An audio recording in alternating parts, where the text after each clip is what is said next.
Hi, I'm Heather Moll, member of the Arizona Geographic Alliance, and today's lesson is for grade 3. It takes about 2 class periods, and it's about identifying the different levels of our government. And when I talk about levels, I'm not talking about types or branches of government. I'm really just simply talking about city, state, and federal. So the levels of our government. So here's your overview of this lesson. Every day, people are going to interact with different levels of government, whether you interact with the city, maybe the county, the state, or even the federal government.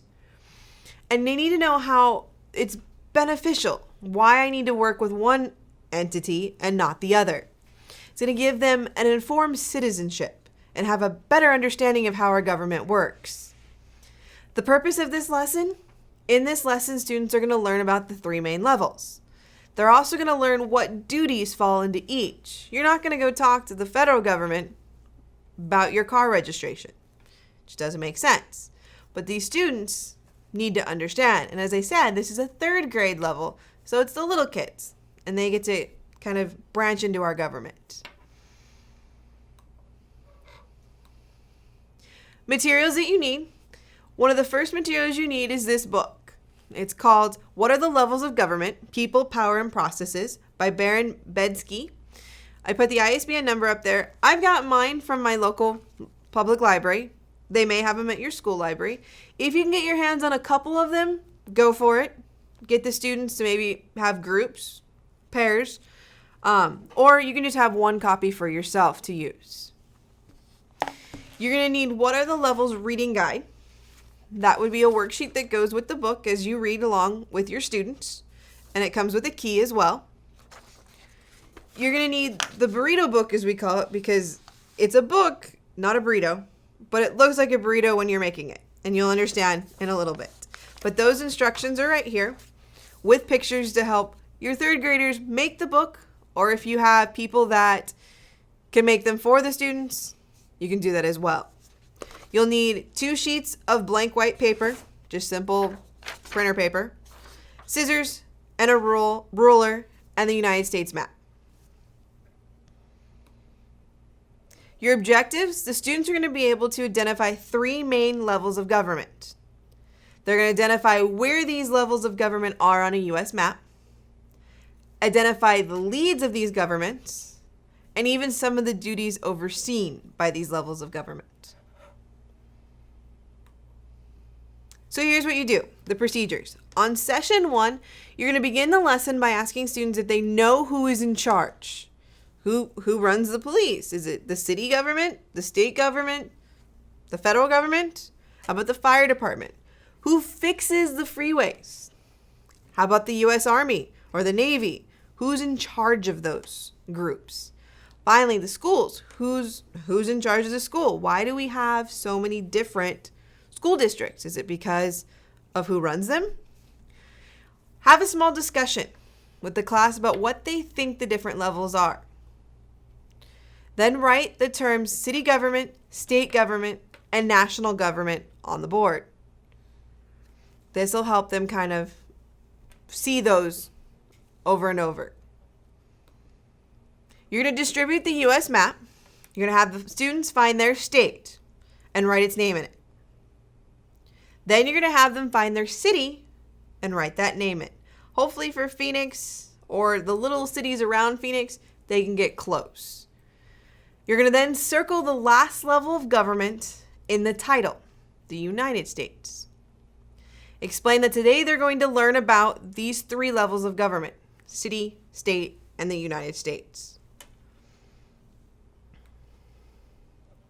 All right, you're going to distribute that reading guide so that the students can fill out the reading guide as they go. This will allow them to answer questions. Finally, you're going to introduce the book, What Are the Levels of Government? People, Power, and Processes. If you have enough, have them read to each other. But if you'd like to guide it, you can read it. While the book is being read, you're going to help the students complete the reading guide. And I just want to show you a couple of pages in here so you can get an idea and a feel for what this book is. It shows real pictures, not really cartoonish pictures, but it shows them what's really going on in our government. It has lots of information about different levels of government, has lots of information about what happens in each of those levels of government. So it starts out with a broad overview of what is the government. It shows different groupings, it shows different locations, and I really like these little bullets it has because it pulls the student's eyes into what is important. That maybe the government controls what we ship, but which government? Which part of the government? Imagine if the government couldn't control things like streets and traffic. It gets the kids thinking. Okay, so this is a pretty good book as it shows them things they may not be used to. Levels of government, it's where it starts on the meat of the book, where it talks about local, national, and so forth. Even shows them that our airplanes, airports are a part of or run by certain governments.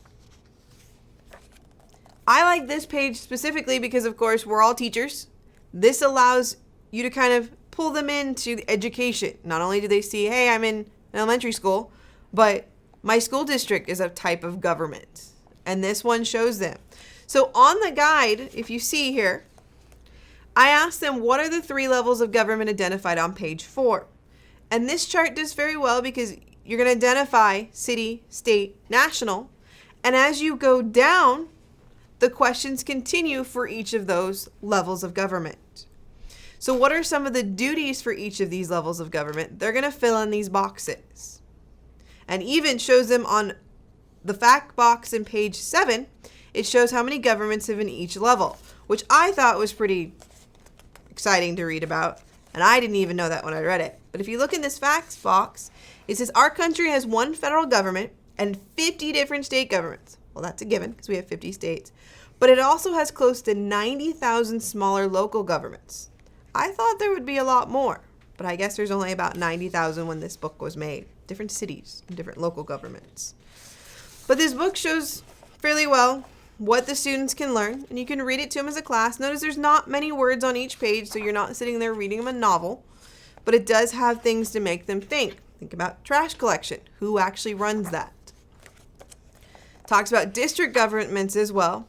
And I especially like this book because it talks about county governments and then toward the end, tribal governments.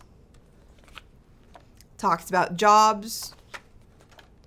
And it's a very good book to help guide the students to thinking about the simple things of government. Not in lots of detail, but just brushing the surface.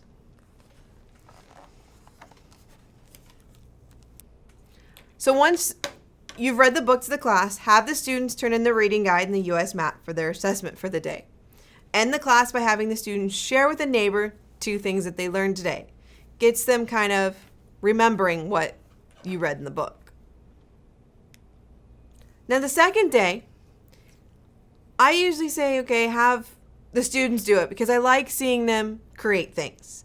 But if you have classroom volunteers or you know your students are going to have trouble with it, you're going to need to create the burrito books ahead of time and allow extra time for them to create the books if you do yourself. So you're going to begin day 2 by passing back the reading guide from the day before. Review what they've learned. What levels do we have of government? Now, you're going to distribute the burrito book directions and 2 sheets of 8.5 by 11 sheet of paper. Again, that's just a normal printer paper. As a class, create the burrito book. And once completed, explain to the students what is required on each page or distribute the already assembled books. Now I'm going to show you how to create a burrito book. It's not that hard. As I said, you need 2 sheets of white paper. What you do is take the sheets of paper and fold them what we call hamburger style. This would be hot dog, as if you're eating a hot dog or a hamburger. So you want them hamburger style. You're simply going to crease them. You'll have some students that will take longer because they want them perfect. But you crease the pages, have them use their nails so it's sharp, but you have your 2 pages. Next, what you're going to do is you are going to separate the 2 pages. And once again, all of these directions come step by step in the direction sheet. But you're going to separate the 2 pages. And what you're going to do is on the first page, you're going to place the scissors at the 1-inch mark. And you're going to cut off a very edge of the fold, stopping at the other 1-inch mark. So I've got about 1 inch. I don't have my ruler with me today, but I'm going to cut there, and I'm going to cut down here 1 inch as well. And what I mean is you want a very thin slice. So you're just cutting off the fold. See how it's a very thin piece. You don't want to cut in and have it be a full square. You just want this very thin piece. So you cut that off. So basically what you're creating is a little hole. All right, on your second page, you also measure in about 1 inch. I'll use my other one to make it a little easier. And I do a little cut. That's it. Okay. On that page, all you have is the 2 little slits. Okay. Next, what you do is you take that one and you fold it like a hot dog or a burrito. And that's why they call it a burrito book. Okay. And you put it in the hole of the other one. And then when you do that, it loosens this one up. And I did that wrong. We're going to back up a sec. I forgot to slit, just like your kids will. So what you do is you slice this part right here. That'll open it on the ends. That was my bad. Okay, now we got it. So now you've got the little nicks, if you would call it, and then the open slices. Now you fold it into a burrito. Put it in the hole. And then unfold it so that the paper slides into the ends and turns into a book. Sorry about that mistake. All right? And what it does is on your kind of scoring guide for the book, you have that page 1 is the title page. And the book itself is fairly easy to use. As you see, I numbered these pages as an example, but page 1 is going to be their title page. Page 2 and 3 is going to be about the local government. Page 4 and 5 is going to be about the state government. Page 6 and 7 is going to be about the federal or national government. And finally, page 8, which is the very back of your book, will be where you have them draw a U.S. map to show where these locations are. So once again, you will get directions on the burrito book so you know what to do, so you don't make a mistake like I did. And you create that book and give the students time. If you think that they're going to need more than the rest of the class period or one single class period to do it, give them a chance for a little bit more, or make it homework, if you will. So here, as you see on the PowerPoint, you have the burrito directions. You fold the papers in half, you slice a little portion, you cut, and put it together. It's a lot easier than it looks or sounds.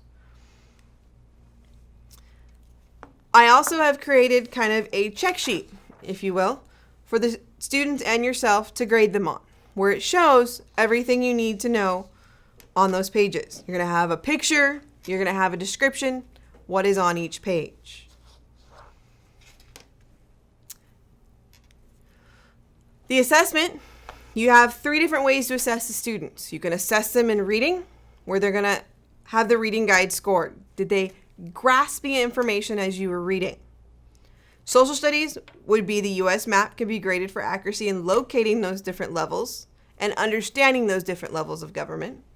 And finally, writing, their burrito book can be graded on complete thoughts, accurate information, and the drawings based on the scoring guide. The scoring guide is a 40-point scale.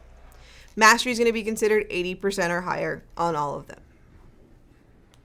Some extensions, students can be given the opportunity to calculate how many counties, cities, tribal governments there are in the United States.